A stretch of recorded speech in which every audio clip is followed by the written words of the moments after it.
Ya, lagi di mana? Assalamualaikum warahmatullahi wabarakatuh. Perkenalkan kami dari kelompok yaitu tentang film Battle of Surabaya. Sebelum kami masuk ke materi, kami atau saya akan mengenalkan nama-nama anggota kelompok terlebih dahulu. Yang pertama yaitu saya, Eko Gurfadila, kemudian Fadril, kemudian Andika, Dina Ramadhani, Ranson, dan Farhan Ibrahim. Sebelum kita masuk materi, saya akan menjelaskan dengan sedikit apa itu tentang film Battle of Surabaya. Berikut ini merupakan trailer dari film Battle of Surabaya, yaitu menjelaskan tentang seorang anak kecil yang bernama Musa yang menjadi kurir pengantar surat untuk negara Republik Indonesia atas tindakan penjajah yang berada di Surabaya. Video ini merupakan trailer dari film Battle of Surabaya. Film ini merupakan berbentuk animasi atau 2D, yaitu sudah 3D. Itu merupakan pusat. Film ini diambil dari Nusantara pada berbeda, yaitu pada tanggal 19 November 1945.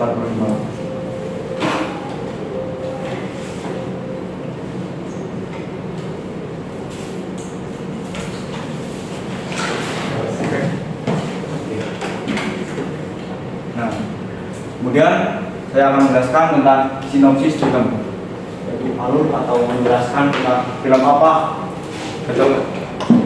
Battle of Surabaya tersebut. Mengisahkan tentang peristiwa pertempuran 10 November 1445 di Surabaya.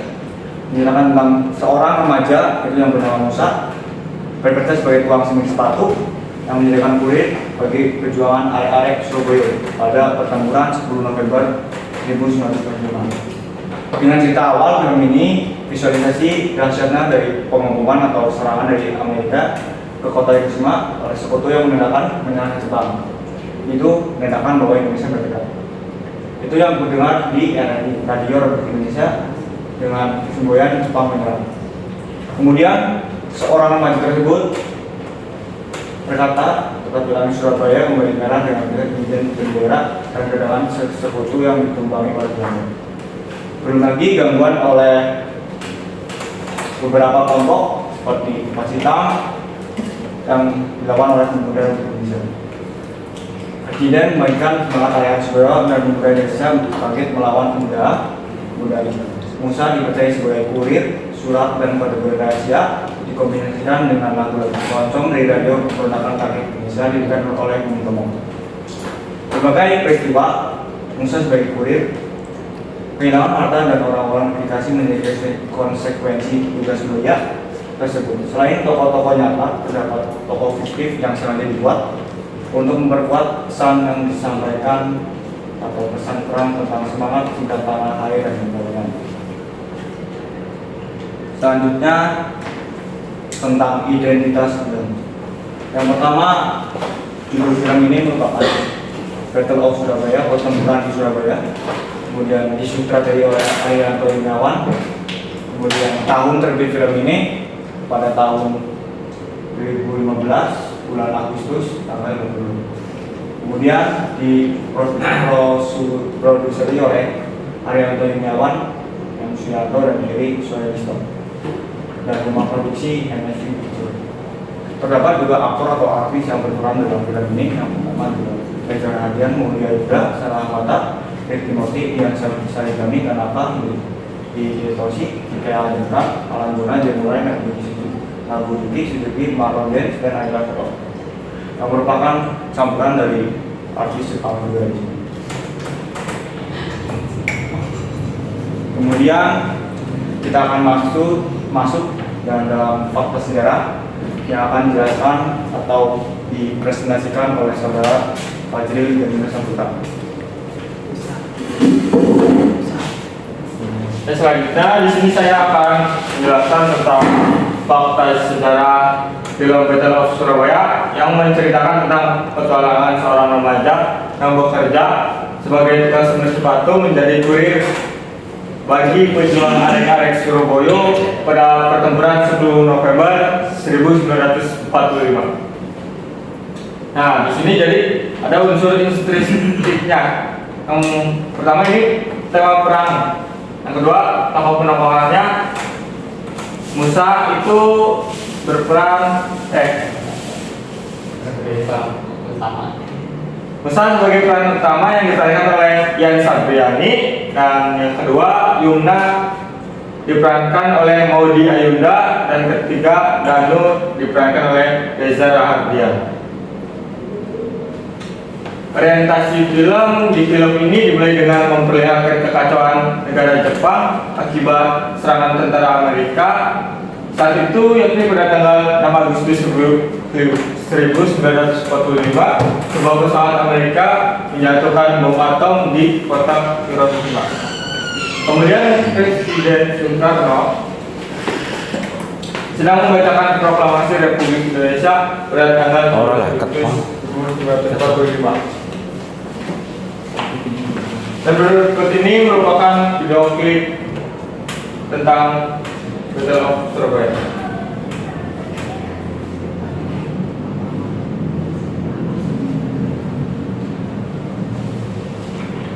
Dan di sini detik-detik pemboman di kota Hiroshima.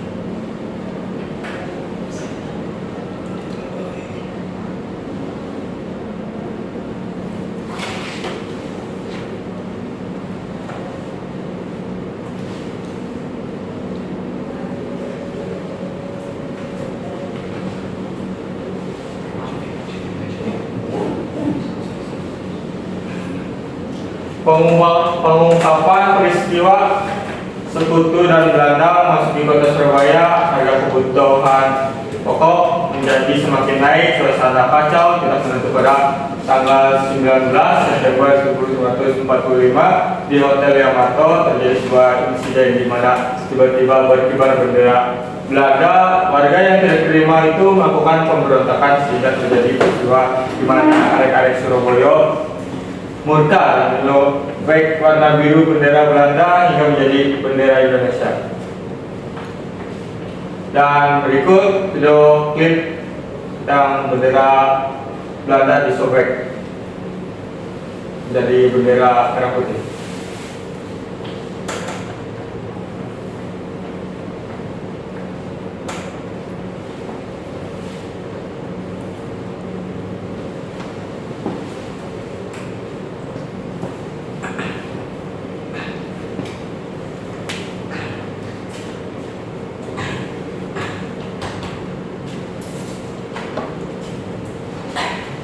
Selanjutnya akan dilanjutkan oleh teman saya yaitu Andika.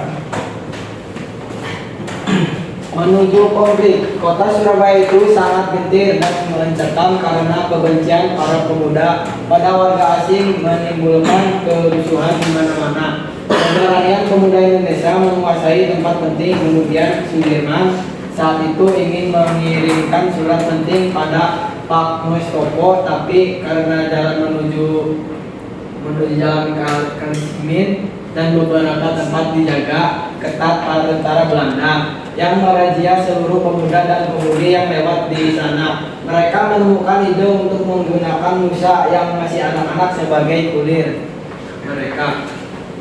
Dan ini adalah cuplikan video perampasan senjata pemuda Surabaya memasuki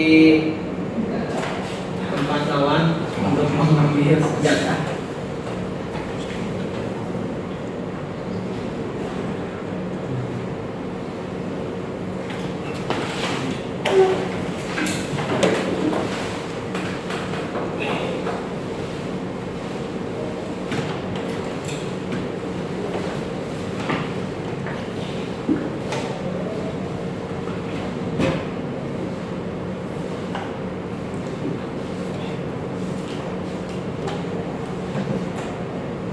Nah, setelah itu tadi video selesai, puncak puntik.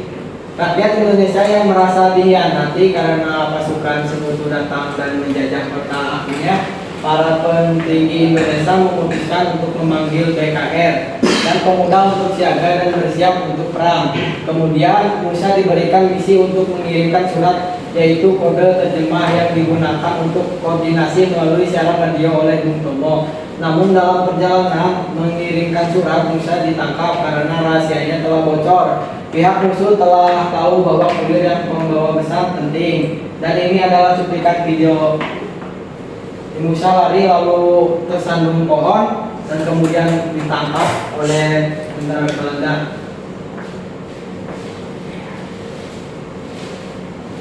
Lalu si Musa pun dibawa puncak konflik. Pada hari yang sama, Danu pergi ke tempat Yauma dan mengatakan untuk kembali kepada organisasi Kipas Hitam.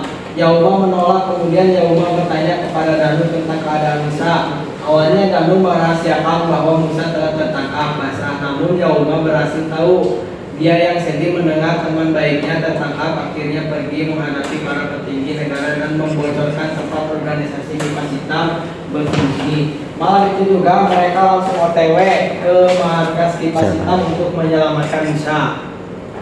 Ini ada sekilas video Danu dan Yauma. Mereka telah membicarakan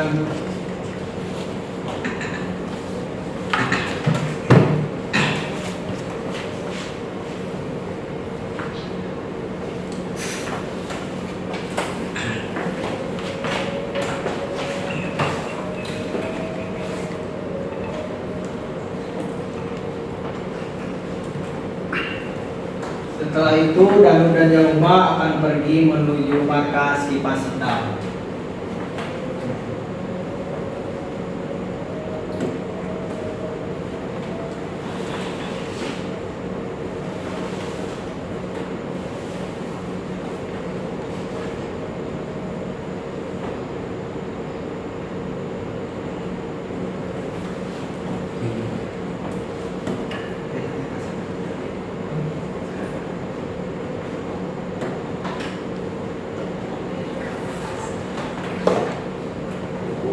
Kemudian ini mau berunding ke markas Kipas Hitam, markas Kipas Hitam untuk menyelamatkan Musa yang telah tertangkap.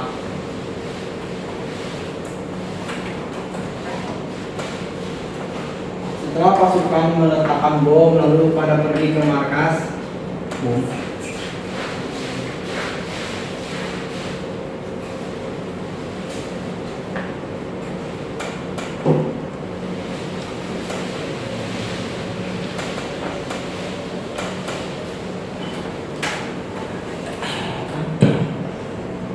Puncak konflik. Mereka berhasil menyelamatkan Musa, tetapi saat mereka terpojok dan akhirnya memutuskan untuk melawan, tapi Musa saat itu sedang emosional. Tanpa berpikir panjang, Musa ingin menembak Kapten Joy.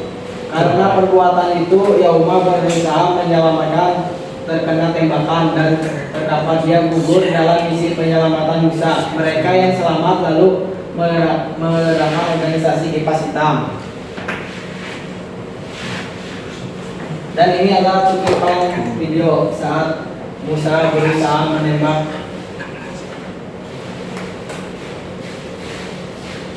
Akhirnya dihalangi oleh Yauma dan tembakan itu terkena Yauma hingga meninggal.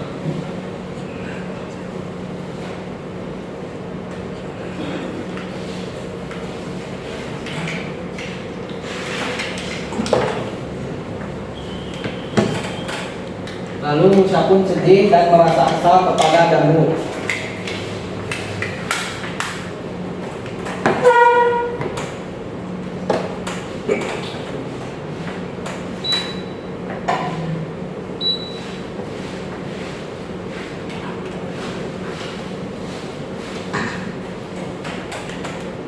Dan Yauma pun akhirnya meninggal.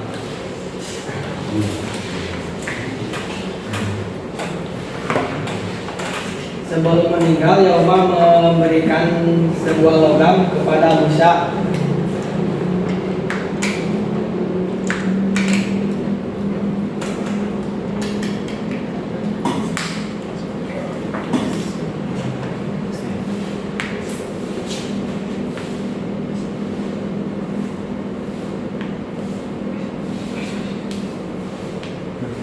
Dan akan dilanjutkan oleh teman saya Raison.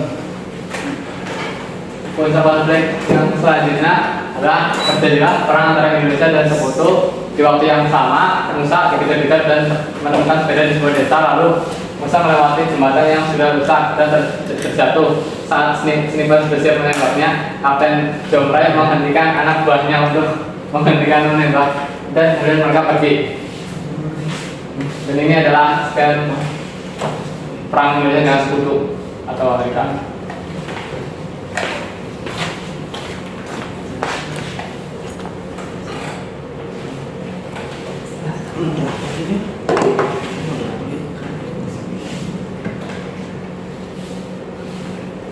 Ini adalah perjuangan rakyat Indonesia membela Surabaya.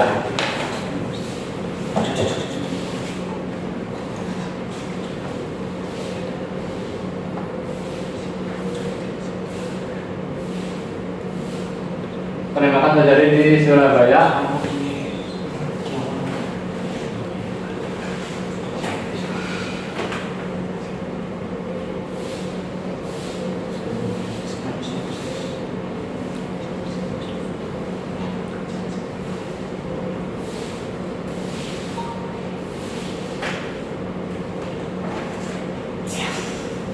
Ini kebetulan gitu.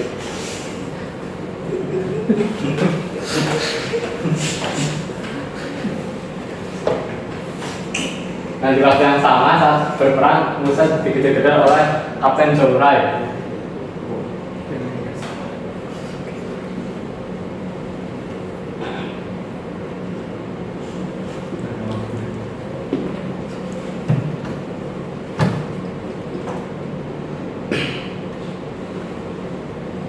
Dan di sini Musa terjatuh. Lalu Danu berusaha menyelamatkannya, tetapi dia tidak bisa. Lalu Danu mengorbankan diri untuk menyelamatkan Musa.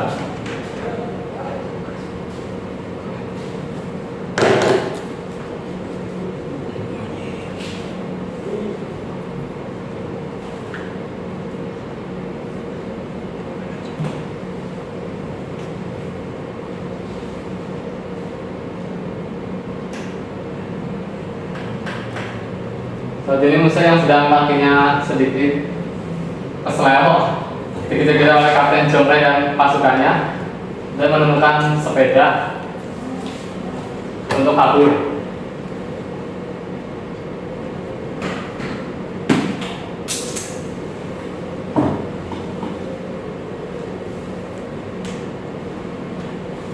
Dan Kapten Jomray menggunakan kuda.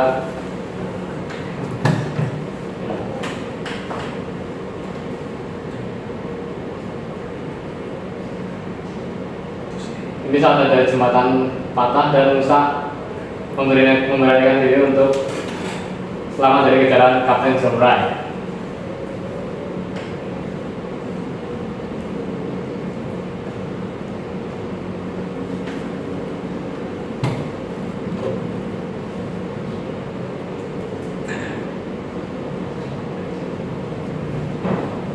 Dan Musa pun terjatuh.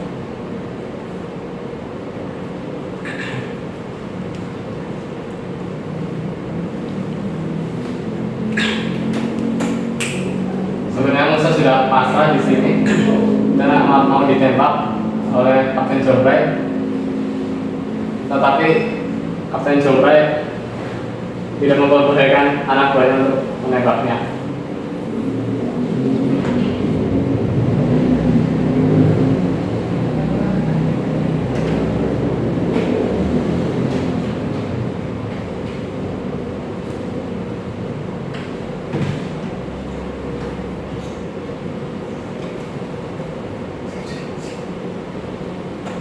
Bagian resolusi setelah perang berlalu, menurut surat kabar sedikitnya ada 6.000 rakyat Indonesia yang gugur dalam perang itu. Musa yang berhasil selamat berjalan menyusuri bangunan-bangunan yang hancur. Dia menemukan saudara prajurit yang telah gugur. Ini saat mayatnya dikumpulkan. Dan saat ini Musa sedang menemukan surat-surat dari para prajurit yang sudah meninggal.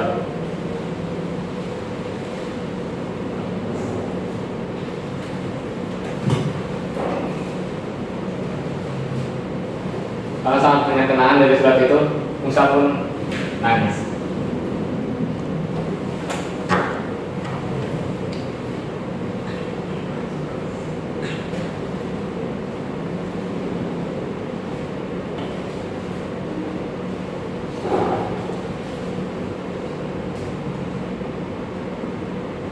Selanjutnya akan dilanjutkan oleh Pak Dinar. Nah, selanjutnya adalah beberapa tahun telah berlalu, melihatkan Musa yang telah dewasa sedang berdiri di makam Pak Yoshimura. Di sana dia bertemu dengan gadis Jepang yang bernama Kyoko, yaitu putri dari Pak Yoshimura. Kyoko mengatakan bahwa setiap surat dari ayahnya seringkali menceritakan tentangnya. Di sana, Kyoko bercerita di PBB yang ikut memperjuangkan kedaulatan Indonesia. Kemudian sekian memperlihatkan Musa yang sudah tua. Lalu dia datang dan mengatakannya bahwa saat Musa keluar, dia membayangkan teman-temannya yang sudah tidak ada lagi. Dan inilah akhir dari cerita ini. Berikut ada berikan video saat Musa sedang di makam Pak Yoshimura.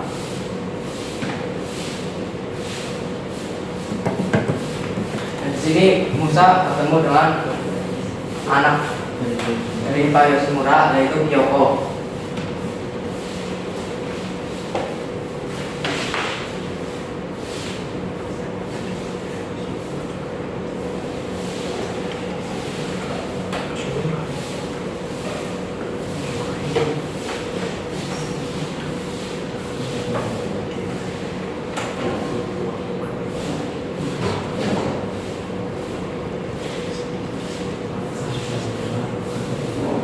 Saat kedua, Musa teringat tentang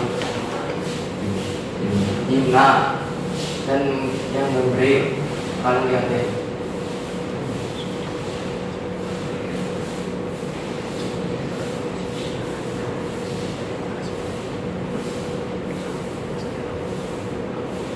Yang selanjutnya adalah Buddha. Bung Tomo berkata, "Berjayalah selama bangsa Indonesia masih memiliki darah merah. Kau masih bisa membuat kain putih menjadi merah putih. Dan selama itu kita tidak akan pernah tunduk ke siapapun." Allah Akbar. Ini adalah cuplikan saat Bung Tomo menyemangati RK Surabaya.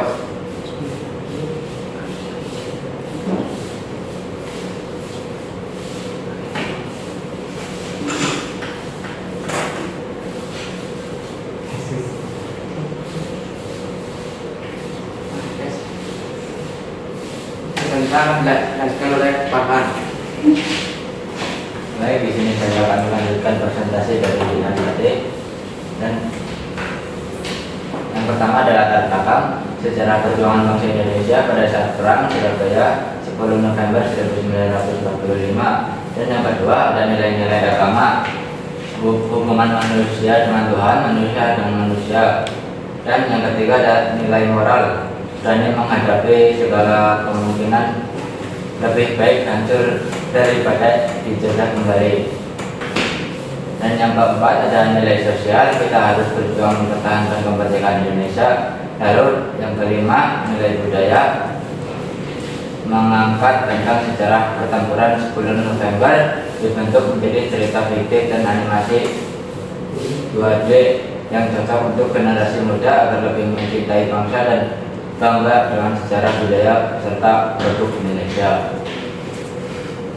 Dan di sini ada saran dan saran kekurangan. Nomor 1, transisinya kurang bagus. Nomor 2, bukan animasi 3D. Dan yang ketiga, alur filmnya yang masih kurang, tetapi di akhir endingnya bagus. Dan di sini juga ada kelebihan. Yang kelebihan pertama yaitu visualisasi pada opening film yang dahsyat, dan yang kedua sound efeknya yang keren seperti suara motor, pesawat, dan tembakan. Dan yang ketiga yaitu pesan pada film yang bermakna di mana orang biasa pun bisa menjadi pahlawan. Dan ada yang terakhir, ada kesimpulan. Film ini patut untuk direkomendasikan untuk semua kalangan usia, khususnya juga tentang peristiwa yang terjadi di Surabaya sebagai pengetahuan, dan juga diperlihatkan perjuangan arek-arek Surabaya dan memimpin negara melawan penjajah dalam pertempuran kemanapun. Aktor dan aktris dalam mengekspresikan peran juga tidak diragukan, dan dengan beberapa penyesuaian menurut pada peristiwa dulu. Baik, di sini saya akan kembalikan kepada moderator dari Pak. Ya, terima kasih presentasi dari kelompok saya tentang film Battle of Surabaya. Sebelum saya akhiri, saya minta maaf